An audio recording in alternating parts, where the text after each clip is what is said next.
धन्यवाद सभापति जी। मैं सबसे पहले दाद देना चाहती हूँ इस बिल के टाइमिंग की कि अभी ईद की रौनक बुझी भी नहीं थी और हमारी जड़ों पर एक नया फरमान लाया गया। पहले उत्तर प्रदेश में मुसलमानों को नमाज पढ़ने पर रोक लगाई और फिर सौगात में ये बिल लाया गया। निसार में तेरी गलियों पे है वतन, जहाँ चली है रिवाजो गैर कि कोई ना सर उठाकर चल सके।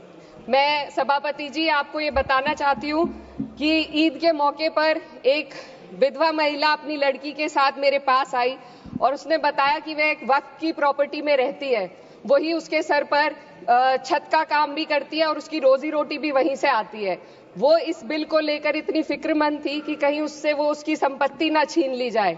वो अकेली एक ऐसी महिला नहीं है, ऐसे लाखों लोग हैं जो वक्फ की गरीब महिलाएं जो वक्फ की संपत्ति से अपना रोजगार चला रहे हैं। और ये जो वक्फ बाय यूजर क्लॉज के हटाने से लाखों वक्फ की जायदाद अपना स्टेटस खो देंगी और लाखों लोग इसी तरीके के लोग सड़कों पर आ जाएंगे। वक्फ क्या है? वक्फ बाय यूजर क्या है? इसका ये मतलब है कि कोई जायदाद अगर सालों से दीन और भलाई के कामों के लिए इस्तेमाल हो रही हो तो वो खुद ब खुद वक्फ मानी जाएगी। हिंदुस्तान की अदालतों ने भी इस बात को तस्लीम किया है। वक्फ बाय यूजर सिर्फ वक्फ बोर्ड को ही मिली कोई खास सौगात नहीं है, ये बल्कि सभी अन्य धार्मिक ट्रस्टों को परंपरा और यूज के आधार पर बिना किसी डॉक्यूमेंटेशन के धार्मिक चरित्र को डिक्लेयर करने का राइट मिला हुआ है। भारत के संविधान के आर्टिकल 13 क्लॉज 3 में कस्टम और यूसेज को कानूनी वैधानिकता प्रदान करता है। इसी आर्टिकल से वक्फ बाय यूजर भी निकला गया है। इस बिल के कानून बनने पर वक्फ बोर्ड तो इस प्रोविजन से हाथ धो बैठेगा, लेकिन अन्य धार्मिक ट्रस्टों को यह सुविधा जारी रहेगी। इससे भारतीय संविधान के आर्टिकल 14 और 15 का सीधा उल्लंघन है, जो धर्म और जाति के आधार पर भेदभाव और कानून के सामने सभी की बराबरी पर जोर देता है।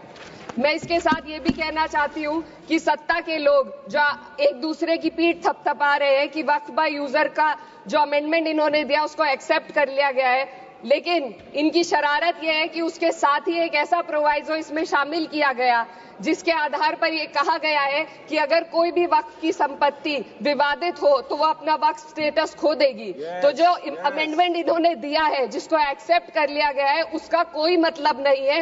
ये इनकी नीयत है जो साफ जाहिर हो रही है। सोने पर सुहागा एक काम और किया है। सरकार ने वक्फ की कानून के सेक्शन 107 को हटाकर लिमिटेशन एक्ट में 12 साल तक ही किसी के खिलाफ अदालत में जाने का प्रोविजन है। सेक्शन 107 में बोर्ड को लिमिटेशन एक्ट से राहत मिली हुई थी। वक्फ बोर्ड कभी भी अवैध कब्जाधारियों के खिलाफ अदालत जा सकता था। अगर ये सेक्शन ना हो तो अवैध कब्जा करने वाले लोग कानूनी प्रक्रिया का फायदा उठाकर वक्फ की प्रॉपर्टी को हड़प सकते हैं। अन्य धार्मिक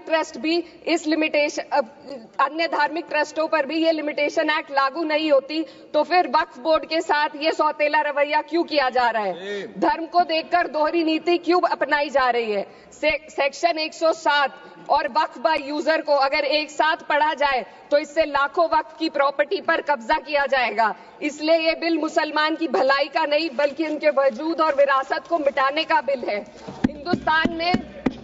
हिंदुस्तान में बहुत सारे धार्मिक ट्रस्ट हैं जिसमें उस खास मजहब के लोग शामिल होते हैं और उसका इंतजाम करते हैं। और ये बात समझ में आने वाली भी है, क्योंकि जो व्यक्ति अपने मजहब के रीति रिवाज को जितना अच्छे से समझ सकता है, किसी अन्य मजहब का व्यक्ति नहीं समझ सकता। आर्टिकल 26 क्लॉज 2 के तहत धार्मिक संप्रदायों को अपने मजहबी इदारों के एडमिनिस्ट्रेशन का हक देता है, लेकिन वक्फ बोर्ड के बारे में इसको उल्टा किया जा। Sir 2 minute sir please 2 minutes. सरकार इसे एक सेक्युलर बॉडी मान रही है और इसमें गैर मुस्लिमों को शामिल करने की बात कह रही है। आपके मुंह से सेक्युलरिज्म की बात सुनकर अच्छा लगा, लेकिन अगले ही पल ये भ्रम टूट जाता है, क्योंकि आपको सिर्फ दान देने के लिए प्रैक्टिसिंग मुस्लिम का आपने क्लॉज डाला है, लेकिन बोर्ड में बैठने के लिए मुस्लिम होने की कोई आपकी क्लॉज नहीं है। तो इससे आपकी जो दोहरी नीति है वो साफ जाहिर होती है। ये वही सरकार है जिसने राम जन्मभूमि ट्रस्ट में ये लिख दिया कि जिला अधिकारी भी अगर होगा तो हिंदू होना चाहिए। कोई मुझे बताए कि वहां पर सेक्युलरिज्म का रस क्यों नहीं घोला गया? सर आखिर में मैं अपनी बात को खत्म करने से पहले महिलाओं का मुद्दा बार बार उठाया जा रहा है। सरकार का कहना है कि बोर्ड में मुस्लिम महिलाओं को रिप्रेजेंटेशन देंगे। इस कानून से पहले भी मुस्लिम महिलाएं बोर्ड में मेंबर रह चुकी हैं और मिनिमम 2 का प्रोविजन था, उससे ज्यादा भी हो सकती थी। सर, मैं ये कहना चाहती हूँ कि सरकार ने महिलाओं के लिए ऐसा कौन सा नया काम किया जिसका ढिंडोरा सरकार का हर सदस्य पीट रहा है। इस बात की तायीद अगर आपकी तरफ से कोई मुस्लिम महिला करती तो आप उसका यकीन भी करते, लेकिन अफसोस आपकी इतनी लंबी कतार में एक भी मुस्लिम महिला नजर नहीं आती है। सर,